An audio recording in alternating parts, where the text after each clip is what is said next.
Good evening. Hello. As the title would suggest, this evening is about your film career, mainly.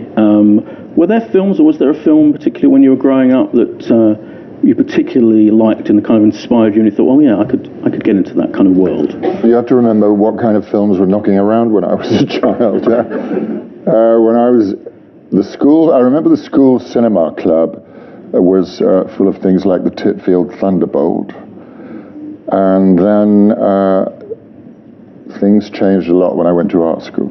And suddenly you discover there's this person called Antonioni who can make a film where there's a scene with a piece of paper blowing down the street, or Fellini, and then you start to wake up a bit, and things change. I don't know that I thought this would be part of my life. To be perfectly honest, having a film career at all is a bit of a surprise. You kind of started out with graphic design and typography and all of that, didn't you? That was your first professional. So how did the move into acting come about? I went to a school that had a very strong drama tradition, and so there was a lot of theatre going on, and I still acted while I was at art school. You can see how the dots join up a bit, and you see that the art school part of me gets put together with the drama school part of me and the theatre part of me, and then somewhere in there you find that there's this desire and this sort of somewhat trained desire to direct. You acted on the stage, you got into television, then Les Liaisons Dangereuses became a huge hit in the West End on Broadway on stage. Was that the key to getting you the role in Die Hard, your first film? Totally. I figured, or somebody told me, you've got about 2 weeks of people's attention. We'd finished 6 months in New York, and so I went to LA and did the round of meetings, and I didn't know how any of this happened. I didn't know anything about LA. I didn't really know anything about the film business. I went to meet some casting directors. I went to meet some producers, and I think it was 2 days after I got there, I was offered Die Hard. And never made a film before, but I was extremely cheap. That's the kind of film now that we routinely refer to as a blockbuster. It's a genre of film that we know and recognise instantly. Did you know what you're getting yourself into when you took that role? I read it and I said, what the hell is this? I'm not doing an action movie. And agents and people said, Alan, you don't understand, this doesn't happen. You've only been in LA 2 days and you've been asked to do this film. Okay, but I suppose ignorance was bliss in a way. It reminds me of the discussions that went on, which must have been out of me being stupid, because I was being fitted for all this terrorist gear in the early days of the putting of the film together. And I said, why would I be wearing this when I've got all these huge hulks who are going to do all the dirty work? So I was just thinking, if I was wearing a suit and not all of this terrorist gear, then maybe there could be a scene where I put on an American accent and he thinks I'm one of the hostages. And I left this note on Joel Silver's table saying, please think about this, I think it might be interesting. And then I went back to England, and I kind of got the Joel Silver, get the hell out of here, you'll wear what you're told. And okay, fine. And then I came back and they handed me the new script. So, it just pays to occasionally use a little bit of theatre training when you're doing a movie. What do you have for breakfast? Where did you come from? I'm going to look ridiculous in those costumes. I mean, there is a lot of action involved. You get involved in a lot of the action. Was that something that came to you easily? If you look carefully at any of the scenes with the guns, you'll see me blinking. I think they may have had to cut those out. You can't stop yourself.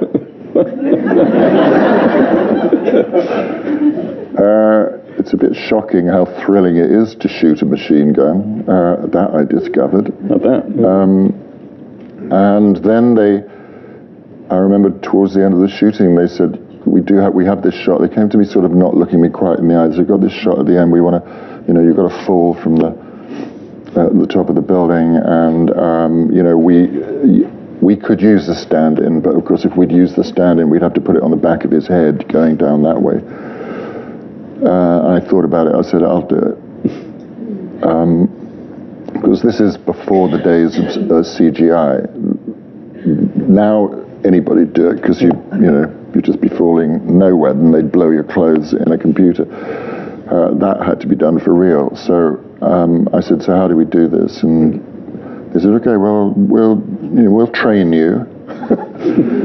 Which meant one afternoon, I think, of dropping from 10 feet, 15 feet, 20 feet, 30 feet, and so on. And bring. And when I presented this to Kevin Reynolds, he'd learnt by then not to tell the producers, for whatever reason, and not to tell the crew or anything. And so he set this up for me to do it, and I said, look, I'll say these lines, you put the women there, I'll say the lines, and then I'll just clear the frame at the end of the line. And nobody knew this was happening except him. And I knew it had worked because as I cleared the camera, I saw about 80 members of the crew just go...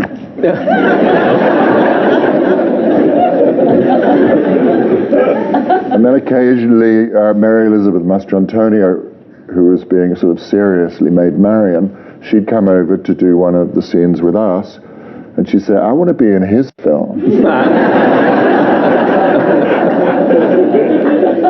You could have done an endless series of huge, big Hollywood films, but did you get scripts that you didn't like and turn them down, or did you just want to do other stuff and that whatever came along appealed to you and you would do other kinds of films? Well, theatre was also always in there, so I think somewhere around that time I was also rehearsing Hamlet, and I like the risk factor in work. I like feeling a bit unsafe, and theatre, of course, is deadly. And did Truly, Madly, Deeply feel like a kind of gamble, a risk? No, that was, I suppose, what comes around goes around in a way. Juliet Stevenson and I had done a lot of work in the theatre together. I think so much so that she was a bit nervous about me playing the part, I found out later. But I know him too well. He's like my brother. But Anthony, it was his first film.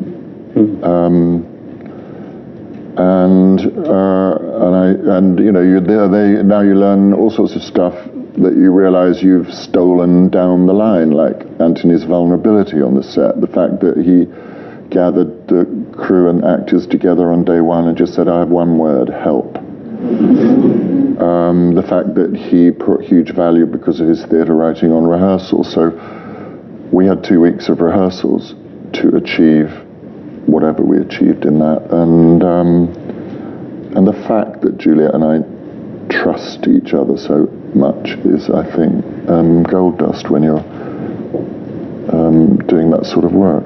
When you read that script and when you make that kind of film, do you know how special it's going to be, or does that all happen afterwards?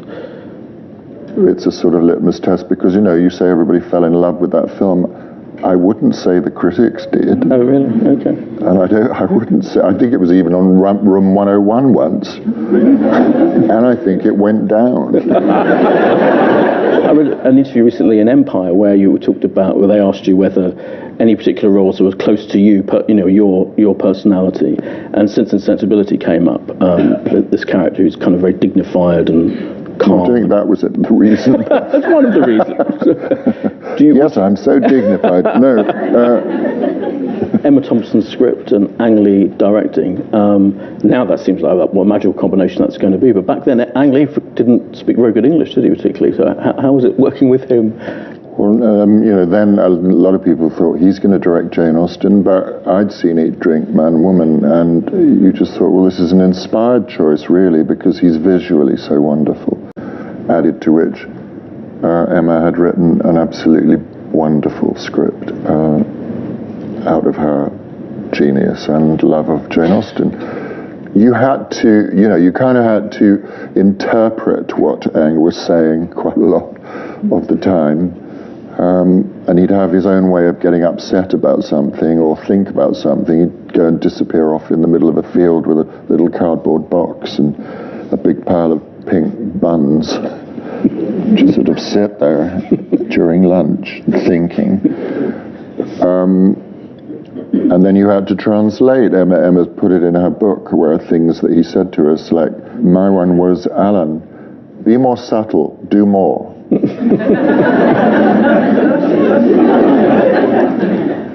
So then you knew it was do more of the subtle acting. Yeah. And Kate had, never mind, you'll get better.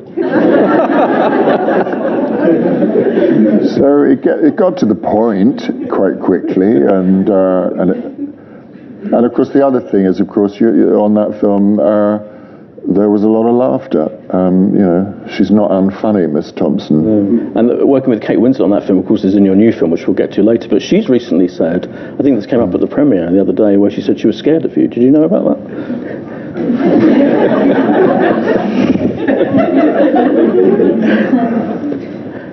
I'd have to have words with her. I mean, really. Okay. I was going to ask about the different directors you work with. Have you learnt different things from all of those directors, or kind of did you have your own vision? I think if you're smart, you learn from all of them, and what you know, if you, it's kind of in what I've been saying. If you talk about Neil Jordan, and then you say Ang Lee, and then you say Alfonso Cuarón and Anthony Minghella, it's not like a generic title. You know, these are very, very, very different human beings with very different energies and opinions and relationships with actors and rhythms, and you learn from the people where you watch them and thinking, well, I wouldn't handle it like that. So you learn from that as much as going, well, I'm stealing that. That's the joy of filmmaking. I think one of the funniest kind of Hollywood comedies, Galaxy Quest. Did you know when you read that script? Did you know immediately this was something special? All the actors did. The brilliant thing that Dean Pariseau did on that film was, apart from Tim Allen, and I guess appropriately apart from Tim Allen, everybody else grew up in the theatre. So he was like an alien to us. You know, he'd kick down the door of the makeup trailer in the morning and he'd yell, "Number one is here," and all the rest of us are looking at our script. So it was a perfect marriage of acting energies, I suppose, and it meant that those of us playing the actors, we became like this tight little group against the pressures of producers coming out of the gloom first of the morning going, they're still talking, when are we going to start shooting? And we were able to turn around and say, look, just give us 20 minutes and we will have sorted out the whole day, because we'll know what we're supposed to be doing as a group of actors. Right. Yeah. And we should mention 8 films in 10 years where you played the same role in the Harry Potter films. Did you know at the start what direction that character was going? Did J.K. Rowling tell you? People think I knew a lot, and I didn't. When I was asked to do it, there were only 3 books written, I think. And so, by and large, I was learning with the readers. Every time there was a new book, basically, I was just going, oh, I'm still in it.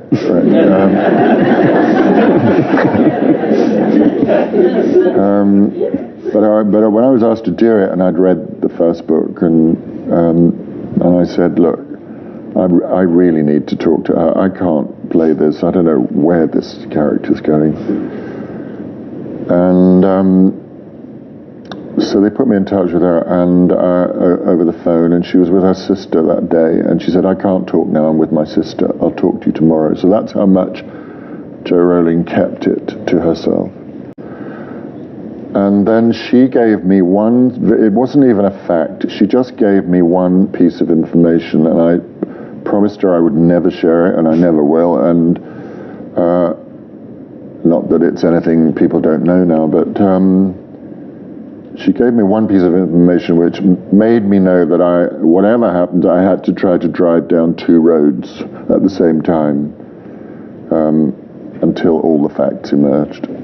So I knew there was ambiguity. Right.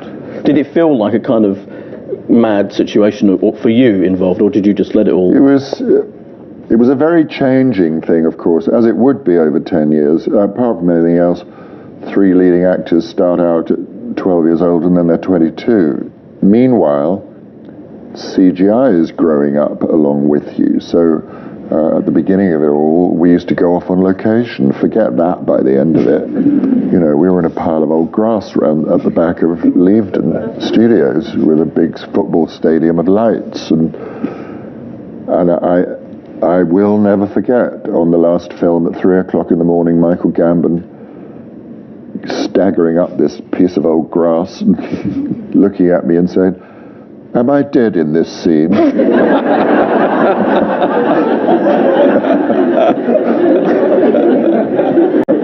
And in the first film, if anybody ever wants to look, of course, you know, you've got the problem of kids who can only work in a certain number of hours. So if there were any scenes with, say, me and Daniel, Rupert, and Emma, of course they'd shoot on, when it was on them, it would be on their faces and I'd be there. But when we turned round, in would come the very small actors, aged 33, with a wig on their head. So that ain't the back of Daniel's head in those shots, so that we could keep working. Let's move on to another maverick director, Tim Burton. Sweeney Todd. Was performing a duet with Johnny Depp as much fun as it looks? He's great to act with, he really is. He's very, very generous and shares himself on the set and really listens and doesn't play rank or anything. He's terrific to work with. Of course, what you've got to remember is that we're both lip syncing, we're miming for 2 days. And we recorded it separately.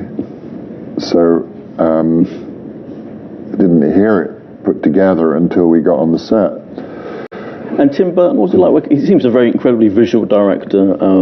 He let the blood flow freely in that film. Yeah, but you know, he's a real example of don't typecast people, because I think people see all that hair and his drawings and his wild imagination, and you think it's going to be like this kind of human pogo stick on the set or something. And of course, he's not like that at all.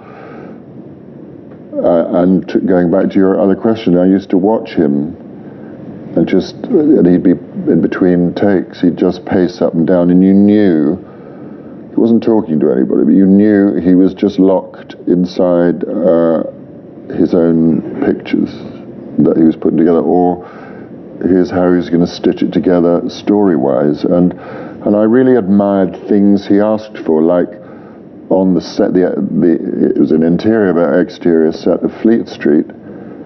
He said, I want the camera to be able to shoot this through 360 degrees. So this was a piece of scene painting and set construction like you really won't see anymore. And I work a lot at RADA still, and I brought all the technical students onto the set. I said, you have got to go and look at that piece of scene painting there with like from here over to that wall. You think you're looking at a shop awning, 3 dimensions. It was painted, and there were only like a couple of little mirrors on the set to fill in the gaps, but the rest of it totally surrounded us. Well, let's move on to your second film as director, A Little Chaos. Why was this the script, the idea that drew you to directing? It's that weird circumstance where the letterbox clatters and 180 pages of a script dropped through. Alison Deegan, and it was her first script. And I loved the fact that she knew her subject, Louis XIV and the building of Versailles. You know, the central character is a woman that couldn't possibly have existed, a woman landscape gardener, or a woman with a job at all. So it's a male-dominated world with a lot of women who are merely decorative objects.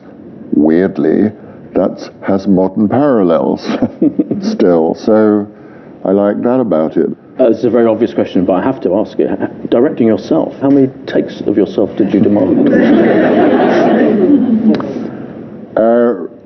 Rafe Fiennes is a good friend, and he directed The Invisible Woman, a year or so ago, and boy, is he in that a lot more than I'm in this. You know, I show up occasionally in this, and I have no idea how he did that, or Russell Crowe has just directed, and he's probably in every shot of that, and Ryan Gosling, and so there's a lot of it about.